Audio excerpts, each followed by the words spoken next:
नमस्कार, knocking-news.com में आपका स्वागत है। मैं हूं गिरिजेश वशिष्ठ। भारत का डंका बज रहा है चहुं ओर, और आज के वीडियो में हम समझेंगे कि ये डंका बज रहा है या लंका लग रही है। भ्रष्टाचार के मामले में भारत की यश कीर्ति पताका दुनिया भर में फैल रही है। संजय जी, आप गली गली में शोर है। संजय जी, आप नरेंद्र मोदी चोर है। कोई बात रिकॉर्ड पे नहीं जाएगी। नरेंद्र मोदी चोर कोई है। बात रिकॉर्ड पे नहीं जाएगी। Not go please, it will not go on the record. नहीं, मैं please go back to your seats. नहीं, आप ये गलत नहीं सर, आप दुरुपयोग कर रहे हैं समय का। कैसे आप दुरुपयोग कर रहे हैं, प्लीज। और ये एक जो हमारा देश है, इसमें करप्शन इतना खुला है कि दुनिया भर के लोग करप्शन का सवाल उठाते हैं। अभी अडानी वाला मामला आपने देखा, अडानी ने भारत में रिश्वत खिलाई, केस हुआ अमेरिका में, भारत सरकार कुछ नहीं कर रही है। उसी तरह के मामले एक के बाद एक आ रहे हैं और भारत में रिश्वतखोरी हो रही है, लोग बाहर के देशों में पकड़े जा रहे हैं। कहीं मत जाइए, चैनल को सब्सक्राइब कर लीजिए। मैं अभी हाजिर होता हूं। आज हम बात करेंगे कि किस तरह मेरा देश महाभ्रष्ट देश बनता चला जा रहा है। सारी बातें तथ्यों और आंकड़ों पर आधारित होगी। मैं अभी आया हूं।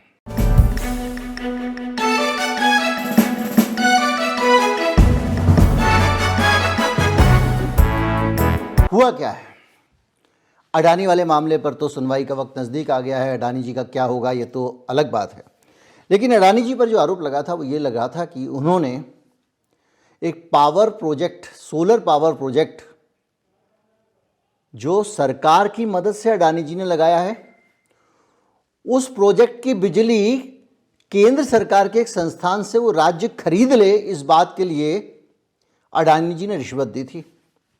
उस मामले पे अमेरिका में पता चला कि इन्होंने रिश्वत दी है और अब अडानी जी ने चूंकि वहाँ के लोगों से पैसा उधार लेकर रिश्वत दी थी तो मुकदमा चल रहा है। ये आप सबको पता है, इसलिए इसमें ज़्यादा डिटेल में नहीं जाऊँगा। लेकिन अब फिर 3 कंपनियों के ऊपर इसी तरह के करप्शन के केस खुल गए हैं और ये तीनों कंपनियां ना तो बीजेपी से संबंधित हैं, ना मोदी जी की खास कंपनियां हैं कि भाई मोदी जी को बदनाम करने के लिए हो रहा है, देश की तरक्की से लोग डरते हैं। इस तरह की जो कहानियां फैलाई जाती हैं, इन कहानियों में भी फिट नहीं हो रहा। ये तीनों अमेरिकी कंपनियां हैं। इसमें एक कंपनी है मूग INC। मूग INC जो है उसने $5 लाख से ज़्यादा रिश्वत दी है हिंदुस्तान एरोनॉटिक्स लिमिटेड HAL को, और उसके ऊपर बाकायदा जो रिश्वत दी थी उससे कई गुना ज़्यादा जुर्माना लगाया। जुर्माना भी नहीं लगाया बल्कि उसने अपनी जान बचाने के लिए आउट ऑफ कोर्ट सेटलमेंट किया है, वरना पता नहीं कितने नब्बे होते हैं। और उसने $1.68 मिलियन जुर्माने के तौर पर चुकाया है। और उसने भारत की कंपनी जो MMPCPL है, ये उसकी भारत की एक कंपनी है भारत में, उसने HAL से कॉन्ट्रैक्ट लेने के लिए ये पैसे खिलाए थे। यानी खुली रिश्वतखोरी।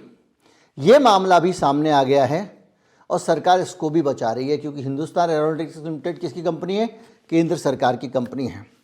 आपने बहुत अच्छी तरह नाम सुना होगा, ओरेकल कॉरपोरेशन। लेकिन भारत वो महान धरती है वहाँ पे जहाँ पे ओरेकल को भी रिश्वत देनी पड़ती है। $6.8 मिलियन रिश्वत भारत में दी। और किसको दी? सेल्फी मिनिस्टर वाले रेलवे को, और तो और उसमें कुछ और देशों में भी, UAE और तुर्की के भी आरोप हैं। और उसके ऊपर बाकायदा $23 मिलियन का जुर्माना लगा है। और ये इसलिए रिश्वत दी ताकि उसको छूट मिल जाए, सरकार से छूट मिल जाए। आप सोचिए कि इतनी बड़ी बड़ी कंपनियां जब रिश्वत दे रही हैं तो उनके बीच में, उनके सर्कल में ये लगातार बातचीत होगी कि भारत में बिजनेस नहीं कर सकते भैया, वहाँ तो पैसा खिलाना पड़ता है, चोर सरकार बैठी हुई है। यही तो बात करते होंगे जो लोग यहाँ रिश्वत देने आते हैं, उनके दिमाग में ये रहता ही होगा ना। और ये 3-4 कंपनियां वहाँ की, तो हर कंपनी जो भारत में बिजनेस करने आ रही है उसके दिमाग में फंडा एकदम क्लियर होगा, यहाँ पे कुछ नहीं होता, क्वालिटी क्या है इससे कोई फ़र्क नहीं पड़ता, आप क्या लोगों को खिला रहे हो, क्या बेच रहे हो, बस माल खिला दो। अब आप देखिए, इसके अलावा एक और है, एक है अल्बेमार्ले कॉरपोरेशन। अल्बेमार्ले कॉरपोरेशन जो है उसने 63.5 मिलियन यानी भारत डॉलर, अगर आप देखें तो इसको अगर आप मिलियन को अगर कन्वर्ट करें तो ये करीब 6 करोड़ डॉलर से ज़्यादा, 6.5 करोड़ डॉलर की रिश्वत भारत में उसने खिलाई है। और किसको खिलाई है? इंडियन ऑयल कॉरपोरेशन को। भारत के इंडियन ऑयल कॉरपोरेशन को रिश्वत खिलाई गई है और इसके लिए उसको 198 मिलियन डॉलर का जुर्माना भरना पड़ा है। और ये इसलिए हुआ कि इंडियन ऑयल कॉरपोरेशन से उसको कॉन्ट्रैक्ट चाहिए था और कॉन्ट्रैक्ट पैसे खाकर दिया गया। मूग ने भारत में 2 जगह से कॉन्ट्रैक्ट लिया। पहला कॉन्ट्रैक्ट लिया उसने रेलवे से, जो 34,323 डॉलर का था और जिसमें उसने 10% पैसा कमीशन के तौर पे दिया। हिंदुस्तान एरोनॉटिक्स लिमिटेड से उसने 13,99,328 डॉलर का अनुबंध जीता, जिसमें 2.5% रिश्वत दी। अल्बेमार्ले कॉरपोरेशन ने इंडियन ऑयल कॉरपोरेशन में रिश्वत दी। उसने 1.14 मिलियन रुपए रिश्वत में दिए, जिसमें 11 मिलियन का उसको लाभ हुआ। और ये मामला 2017 का है। सारे मामले महापुरुषों के पदार्पण के बाद के हैं। ऑरेकल कॉरपोरेशन ने भारतीय रेल की कई कंपनियां कंपनी के साथ अनुबंध किया और उसको 67,000 डॉलर की रिश्वत दी। और 3,30,000 एक ऐसी संस्था को दिए जो सरकारी अधिकारियों को भुगतान करती है, यानी सरकारी अधिकारियों को पेमेंट करने वाली संस्था को ये पैसे दिए। अब आप इससे अंदाज़ा लगाइए कि किस तरह से भ्रष्टाचार का हर तरफ कारोबार है। गरीब क्यों गरीब हो रहा है? इसीलिए हो रहा है। तुम दो टैक्स, तुम्हारा टैक्स सरकार के पास जाएगा, सरकार कहती है इस टैक्स से हम विकास करते हैं। और विकास का दूसरा नाम आज भारत में ये हो गया है कि आप खूब सारे ऐसे काम करो जिसमें खूब सारा कट हो, खूब सारा कमीशन हो, खूब सारी रिश्वतखोरी हो। इन कंपनियों के मामले ऐसा तो नहीं अचानक आ गए, कोई 2 साल से, कोई 4 साल से, कोई 2020 से चले आ रहा है। और अमेरिका में ये कंपनियां जब सेटलमेंट की राशि देती हैं, इसका मतलब ये है कि वो अपने देश में स्वीकार कर रही हैं कि इन्होंने रिश्वत दी थी। यानी भारत में रिश्वत दी गई थी, लेकिन जिस देश में रिश्वत दी गई, सरकारी कर्मचारियों ने पैसे लिए, इतना बड़ा भ्रष्टाचार हुआ, उस देश में कोई कार्रवाई नहीं हुई। आपने सुना कि इन मामलों में कुछ गिरफ्तारियां हुई हैं। इसका एक बहुत बड़ा कारण जो इंटरनेशनल एनालिस्ट हैं वो ये मानते हैं कि भारत के अंदर रिश्वत के मामलों पे सिलेक्टिव कार्रवाई होती है। अभी आपने देखा किस तरह से अरविंद केजरीवाल जेल में रह के आए, लंबे समय तक मनीष सिसोदिया जेल में रह के आए। वो लोग लगातार चिल्लाते रहे कि हमारे ऊपर 1 रुपए का रिश्वत का कोई भी मामला नहीं है। 1 रुपए की कोई रकम अगर हमने ली है, कहीं कोई लेन देन हुआ होगा, वो ले आओ। आप कह रहे हो गोवा का पूरा चुनाव उससे जीता गया, तो भैया वो पैसे गोवा में किसी से किसी को कहीं तो गए होंगे, वो ले आओ। इतने समय जेल में रख लिया, सब कर लिया, सिर्फ प्रचार दुष्प्रचार करते रहे। और आखिर में क्या हुआ? वो आदमी जेल से बाहर आया, उसको जमानत मिली और वो जमानत मिलने भर पे खुल के कह रहा है कि मैं ईमानदार हूं, मेरा केजरीवाल ईमानदार कैंपेन चल रहा है। तो या तो केजरीवाल बेईमान था और आपने जो है उसको छोड़ दिया, या उसके सबूत नहीं दिए, या फिर केजरीवाल ईमानदार था, आपने उसको सताया। दूसरी बात में इसलिए ज़्यादा दम लगता है क्योंकि भारत में ईडी, सीबीआई और इनकम टैक्स इस बात के लिए अब बदनाम हो चुके हैं कि वो सिलेक्टिव कार्रवाई करते हैं, माथा देखकर तिलक करते हैं, कौन किस पार्टी में है ये देखा जाता है। केजरीवाल हो, ममता बनर्जी हो, हेमंत सोरेन हो, तेजस्वी यादव हो, उसके खिलाफ तुरंत कार्रवाई होगी। लेकिन कर्नाटक में 40% कमीशन घोटाला याद है? पेसीएम कैंपेन चला था, उस कार्रवाई में कुछ भी नहीं हुआ, मामला रफा दफा। इसके साथ साथ दल बदल के मामले आप लगातार देख रहे हैं, सरकारें खरीदी जा रही हैं। सब जानते हैं विधायक सांसद खरीद फरोख्त होकर सरकारें बदल रही हैं, और तो और बड़े बड़े जो बिजनेस घोटाले हैं उस पर भी चुप्पी है। आपके हिंदुस्तान के पूरे शेयर बाजार को गवर्न करने वाली सेबी की चेयरमैन पे कितने गंभीर आरोप हैं। जिन कंपनियों के खिलाफ वो जांच कर रही है उसी कंपनी के शेयर लेके बैठी हुई है, उन्हीं कंपनियों के कॉन्ट्रैक्ट मिल रहे हैं उसको, वही कंपनियां उसका मकान किराए पे ले रही हैं मोटे पैसे देके। इसमें सबसे बुरी बात यह है कि ये घोटाले जो है ना, ये बाहर से खुल रहे हैं। हमारी सरकार दबा रही है और वहां लोग पकड़े जा रहे हैं। राफेल के मामले में भी यहां बंद लिफाफा, सुप्रीम कोर्ट सब कुछ कर लिया गोगोई साहब ने, और अब जांच चल रही है फ्रांस में। और फ्रांस में जब जांच चल रही है और वहां से वो कहते हैं सरकार को कि भाई ये जानकारी दे दो, तो ये जानकारियां नहीं देते हैं, टाल रहे हैं तारीख पे तारीख। महीनों साल हो गए हैं, राफेल की जांच खुद तो की नहीं, वो तो मामला सब साबित हो गया था, सब कुछ स्पष्ट हो चुका था। द हिंदू ने जो रिपोर्ट छापी थी सब कुछ, उसको छोड़ दीजिए। लेकिन वहां वो जांच कर रहे हैं अपने नेताओं के खिलाफ। तो हमारी सरकार नए नए राफेल खरीद रही है, उनसे सब कर रही है ताकि उनको ये लगे कि भारत इतना सारा हमारा बड़ा ग्राहक है, पंगा हो जाएगा। और वो कह रहे हैं भाई सबूत लो, ये फलां चीज़ ले लो। वो जब पूछताछ करते हैं जांच में, और यहाँ से जो कुछ मांग रहे हैं दे ही नहीं रहे, लटकाए जा रहे हैं तारीख पे तारीख, तारीख पे तारीख, एक के बाद एक बहुत सारे घोटाले। और ये सब भारत में नहीं, बाहर से खुलासा हो रहा है। विजय माल्या भाग गया, 9,000 करोड़ रुपए का लोन लिया। विजय माल्या संसद में घूमता रहता है, यही सुब्रमण्यम स्वामी विजय माल्या को राज्यसभा में भेजते हैं। राज्यसभा में विजय माल्या उसी डिपार्टमेंट की स्टैंडिंग कमेटी का मेंबर होता है, एविएशन की, जिसका वो धंधा कर रहा है। यानी अपनी इंडस्ट्री से जुड़े हुए नियम खुद ही बनाओ। और जाते समय आखिर में बढ़िया से सबसे अरुण जेटली वगैरह से वो मिल के गया था संसद में, और ये आरोप लगा था कि वो अरुण जेटली को बता के गया। खैर, ये सारा का सारा मामला, और वो बैंक लोन लेके 9,000 करोड़ रुपए के भाग गया, कुछ नहीं हो पाया। नीरव मोदी, मेहुल चौकसी पंजाब नेशनल बैंक से फर्जी लेटर ऑफ अंडरटेकिंग लेके 13,000 करोड़ रुपए की हेराफेरी कर दी। विदेशी जांच में जब जांच हुई यूके में, अमेरिका में, तब उसकी संपत्तियां जब्त की गईं, और वो भारत से जाके ब्रिटेन में बैठा हुआ है, और हमारी सरकार प्रत्यर्पण तक करा के उसको नहीं ला पा रही है।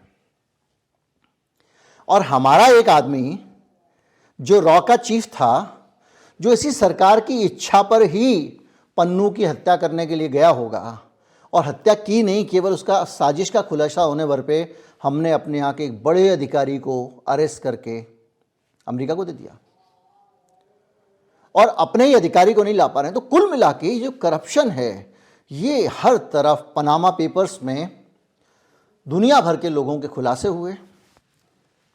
नवाज शरीफ को इस्तीफा देना पड़ा, पाकिस्तान के प्रधानमंत्री को। भारत में पनामा पेपर्स हुआ 2016 में, उसका पंडोरा पेपर्स आया, किसी मामले में कुछ नहीं हुआ। हिंडनबर्ग आया, अडानी साहब जो हैं उनके ऊपर आरोप लगा कि किस तरह से उन्होंने फर्जी कंपनियों के जरिए पैसा रूट कराया, ये कराया, वो कराया, अपनी शेयर खरीदे, दाम बढ़ाया, सब कुछ स्पष्ट है। कोई कार्रवाई हुई, कोई जांच हुई जिस इंटेंसिटी से होनी चाहिए थी, नहीं हुई। वही अडानी साहब हिंदुस्तान में वही बिजली का ठेका लेते हैं भारत में, और बिजली का ठेका लेने के बाद उसमें वो रिश्वत देते हैं, तो अमेरिका में मुकदमा चलता है, अमेरिका में उनकी गिरफ्तारी की नौबत आ गई है। अडानी के ऊपर बहुत सारे मामले लग चुके हैं। अब हम ये समझते हैं कि हिंदुस्तान में करप्शन करना माफ क्यों है, और करप्शन इतना बढ़ क्यों रहा है। तो अगर आप इस पे जानकारी देखेंगे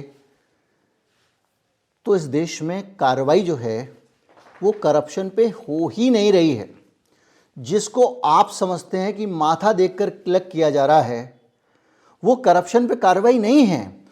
2022 में भारत सरकार की किसी एजेंसी, सीबीआई या ईडी ने 2022 में कोई भी बड़ी कार्रवाई किसी पे नहीं की। जिस देश में भ्रष्टाचार हर तरफ बहरा हो, हर तरफ करप्शन चल रहा हो, किसी एक आम आदमी से अभी सर्दी में बोरे पे सो रहा हो कोई आदमी, अगर ठंड में उससे भी पूछोगे तो वो बता देगा कि करप्शन भारत में रग रग में बसा हुआ है। पूरे 2022 में कोई कार्रवाई नहीं हुई। और आप सोचिए, HAL, IOC जैसी बड़ी कंपनियां इसी बीच में एक्सपोज होती हैं, लेकिन एक्शन अमेरिका में हो रहा है। ये हालत ये है कि सारा का सारा मामला हमारा इस पे निर्भर है कि भैया अपना आदमी है या पराया है। बीजेपी में भ्रष्टाचार के मामले में बीजेपी पर डबल स्टैंडर्ड के आरोप लगातार लगते रहे हैं, और इसका सीधा उदाहरण है कि ये केवल उन लोगों को टारगेट करते हैं जो विपक्षी नेता हैं। अब अगर आप जाएं इस मामले में तो आपके पास सबसे ताज़ा उदाहरण है अजित पवार वाला। अजित दादा पवार जैसे उधर से इधर आए, सब बदल गया। अगर मैं एनसीपी की बात करूं तो एनसीपी पर भी करीब 70,000 करोड़ रुपए के घोटालों का आरोप है। महाराष्ट्र स्टेट कोऑपरेटिव बैंक घोटाला, महाराष्ट्र सिंचाई घोटाला, अवैध खनन घोटाला। भाऊ खडसेंच्या भाषेत सांगायचं झालं तर आमचं सरकार आल्यानंतर अजितदादा चक्की पिसिंग पिसिंग पिसिंग एंड पिसिंग। अरविंद केजरीवाल झुकेगा नहीं साला तो अंदर जाएगा। झारखंड का सीएम डाल दिया, जिसकी ममता बनर्जी का भतीजा डाल दिया। और हालत यह है कि नेता सकपकाए बैठे हुए। मायावती के भतीजे ने एक बयान दे दिया, इतने भर पे मायावती ने उसको निकाल दिया, बोले मैच्योर नहीं है। आप एक तरफ से देख लीजिए, बाड्रा वाला मामला कुछ हुआ नहीं हुआ लेकिन परेशान। ये जो है हेराल्ड वाला मामला कुछ हुआ नहीं हुआ लेकिन परेशान। अनगिनत केस भ्रष्टाचार के इधर उधर हर रोज सामने आ रहे हैं, कार्रवाई नहीं हो रही है। अब मैं आपको लेके सुनाता हूं एक बयान मोदी जी का। ये तब का बयान है जब मोदी जी सरकार में नए नए आए थे, 2 साल हुए थे, और वो देश की जनता को धमका रहे हैं कि मैं 1 लाख लोगों को नौकरी दे दूंगा, 50,000 को नौकरी दे दूंगा, आपके घर के अंदर से ये निकाल लूंगा, तुम्हारे बाप ने भी अगर कोई गलत काम किया हो तो चुपचाप जाके बैंक में जमा कर दे। हड़का रहे जनता को और देश लुटा रहे हैं। उसके बाद मित्रों को आप भाषण सुनिए मोदी जी का। मेरा सबसे आग्रह है, हो सकता है आपको पता भी न हो, शायद आपके चाचा, मामा, भाई, पिताजी जिनका स्वर्गवास हो कुछ करके गए हो, आपका कोई गुनाह ना हो, बस आप बैंक में जमा कर दीजिए, जो भी दंड देना है दंड दे दीजिए, आप मुख्य धारा में आ जाइए, सबका भला है। और एक बात और कहता हूं, कुछ लोग अगर ये मानते हो कि आगे देखा जाएगा तो कम से कम वो मुझे पहचान ले।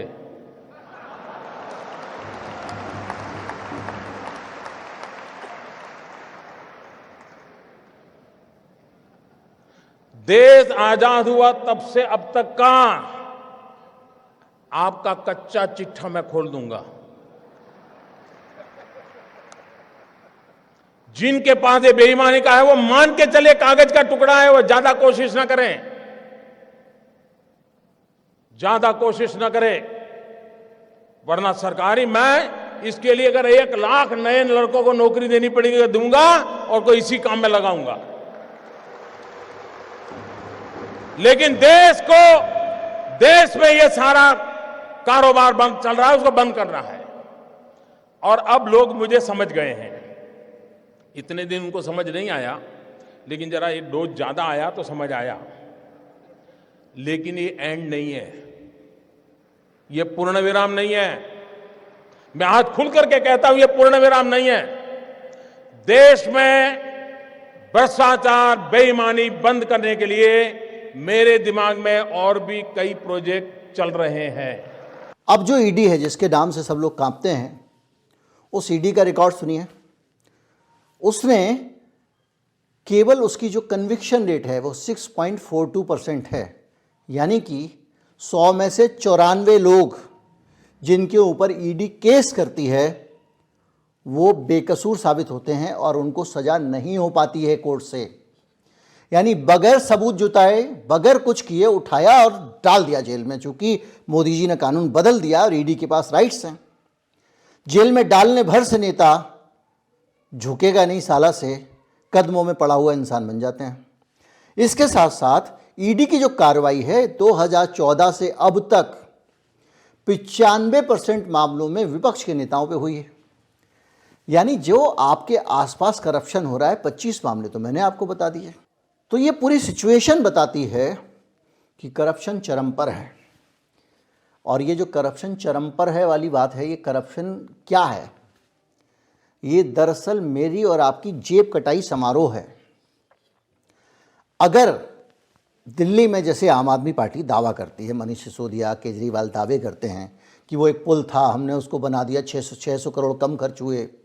जैसे वो दावा करते हैं कि हम करप्शन नहीं करते इसलिए हमने बिजली सस्ती कर दी है, वरना बिजली का दाम बहुत ज़्यादा होता। हम करप्शन नहीं करते इसलिए पानी आपको सस्ता दे पा रहे हैं। तमाम तरह की बातें वो दावे करते हैं। 1 मिनट के लिए मान लेते हैं कि वो सही कह रहे होंगे। तो क्या इस देश में जो सरकार खर्चा कर रही है, जो मोटा मोटा बजट बन रहा है, ये बजट हमारी जेब से बन रहा है? जाहिर बात है, हमसे टैक्स लेते हैं उससे ही बन रहा है। तो क्या जो काम 5 रुपए में हो रहा है वो 1 रुपए में हो सकता है? अब इस पे आप जाएंगे तो आप सरकारी कामकाज पे नजर डालिए। अभी बीच में दिवाली मनी थी एक देश में बहुत बड़ी। एक एक दिया कितने रुपए का था आप जानते हैं? जो आप 50 पैसे का 1 रुपए का दिया लाते हो वो वहाँ कोई 300-500 रुपए में बिका था। तो इस तरह की बहुत सारी चीज़ें हम खुलेआम देख रहे हैं। और इसका सीधा मतलब यह है कि देखो, करप्शन को आप ऐसे सिंप्लीफाई करो सरल तरीके से। तो एक कोई सड़क बनी, मान लीजिए वो 5 करोड़ की सड़क है। 5 करोड़ की सड़क में ये जो सामने मामला आ रहा है, ठेकेदार को ठेका मिलते ही 1 करोड़ देना है। इसके बाद जब वो सड़क बना रहा होगा उस प्रोसेस में भी कई लोग पैसे मांगेंगे, यहाँ पैसे वहाँ पैसे, और जिस आदमी को वो 10% दे रहा है वो उस आदमी के पास भी कहीं ऊपर से सिफारिश लेके आया होगा, वहाँ पर भी चरण चढ़ा के आया होगा। तो जो 5 करोड़ की सड़क है वो 2 करोड़ की भी नहीं है। और फिर बिल्डर कहता है भाई सड़क बना रहा हूँ तो मैं अच्छी बना दूंगा, तो मैं तो भूखा मर जाऊँगा, तो उसको भी घटिया बना दो। तो कुल मिला के मेरी जेब से जो टैक्स जाता है 5 करोड़ रुपया, वो टैक्स जाके जो कामकाज है उसमें 1 करोड़ में बदल रहा है।